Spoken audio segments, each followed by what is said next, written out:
सुंदर मुहूर्त, चैत्र सुद त्रयोदशी, रविवार, पूर्वा फाल्गुनी नक्षत्र, शिव बारात लेके आए। दक्ष द्वारा सुंदर बारात का स्वागत, ब्रह्मा जी पंडित बने, नृत्य गीत संगीत मंगल उत्सव के साथ विवाह आरंभ हुआ। ब्राह्मणों की आज्ञा लेकर सप्तपदी 7 फेरे लिए गए, मगर 7 फेरे चल रहे थे, उसमें ब्रह्मा जी ने माँ जगदम्बा का नख का दर्शन किया। ब्रह्मा जी ने माँ के नख का, पैर के नख का दर्शन किया तो ब्रह्मा जी की बुद्धि नष्ट हो गई कि जिसका नख इतना सुंदर होगा उसका मुखारविंद कितना सुंदर होगा। हे तुम आवे हे नवरात्र रमवा केवा केवा हे वेशे केवा केवा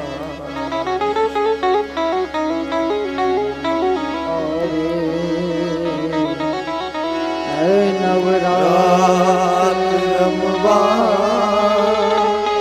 केवा केवा वेशे केवा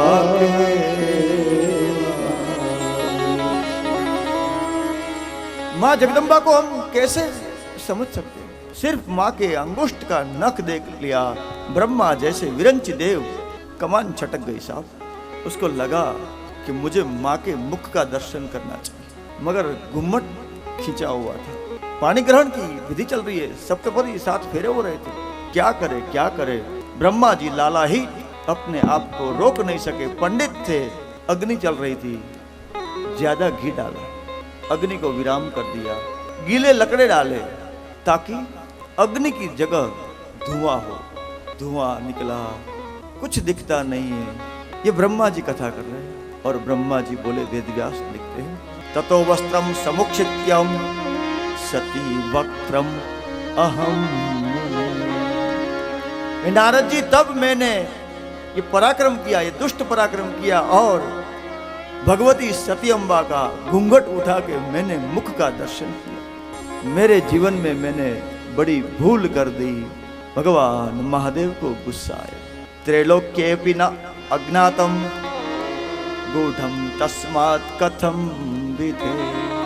भगवान महादेव कहते हैं कि त्रिलोक में मुझसे कोई कुछ छुपा नहीं सकता, कोई छुपा नहीं सकता। शिव जी को गुस्सा आया, क्रोध आया। विष्णु भगवान आए, समझाए, मगर उससे पहले भगवान शिव ने ब्रह्मा को श्राप दे दिया कि जाओ, आज से आपको कोई विवाह में नहीं बुलाएगा। ब्रह्मा जी श्रापित हुए। फिर भगवान शंकर ने कहा कि हे ब्राह्मण देवता, आपने मेरी विधि कराई है, आपने पंडित बनकर ये लग्न विधि कराई है, आप दक्षिणा मांगिए। तो ब्रह्मा जी ने कहा कि जो भी व्यक्ति आज के दिन आपका दर्शन करे उनके सभी पाप जल के भस्म हो जाए, ऐसा आशीर्वाद दे दो। महादेव ने कहा तथास्तु। ब्रह्मा जी पाप मुक्त हो गए। चैत्र शुक्ल त्रयोदश्याम, चैत्र मास शुक्ल पक्ष त्रयोदशी, नक्षत्रे भगदेवते सूर्यवारे च यो भक्त्या वीक्षित भूवि मानवा।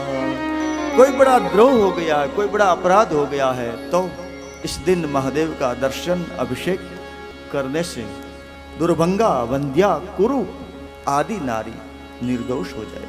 या नारी दुर्भंगा वंद्या काणारूपा विवर्जिता सापित्व दर्शनादेव निर्दोषा संभवे। यदि गर्भपात हो जाता है पूर्णमास से पहले तो चैत्र सुद त्रयोदशी रविवार भगवान महादेव का दर्शन करे, भगवान की कृपा होगी।